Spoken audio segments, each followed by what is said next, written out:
तारदाळ येथे दिव्यांगांच्या शिक्षणाचा नवा आशेचा किरण, आई शिरकाई दिव्यांग मोफत शालेय संस्था नियोजित जागेचा शुभारंभ।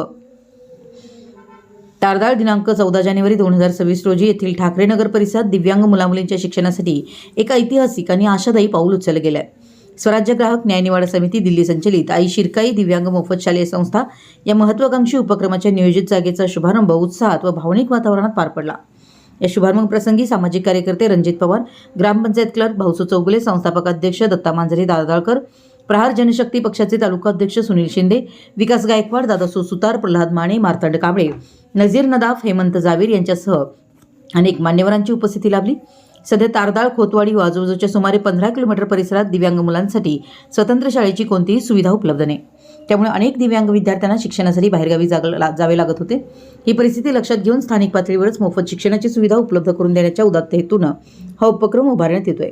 या नियोजित जागेच्या उद्घाटनामुळे दिव्यांग पालकांच्या डोळ्यात आशेचे अश्रू तर मुलांच्या चेहऱ्यावर नव्या स्वप्नांचं हास्य पाहायला मिळालं। आता आमच्या मुलांना शिक्षणासाठी दूर जावं लागणार नाही अशी भावना अनेक नागरिकांनी व्यक्त केली।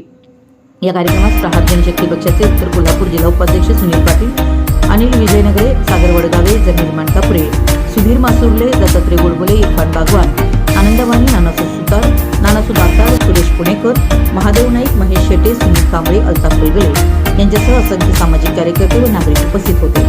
लवकरच या शाळेच्या प्रत्यक्ष कामास सुरुवात होणार असून दिव्यांग विद्यार्थ्यांचे शिक्षण, आत्मविश्वास व स्वावलंबनासाठी ही संस्था एक आधारस्तंभ ठरेल असा विश्वास उपस्थित मान्यवरांनी व्यक्त केला आहे। तारदाळच्या मातीतून उगवलेली ही शाळा दिव्यांगांच्या आयुष्यात प्रकाश पेरणारी ठरेल यात शंका नाही।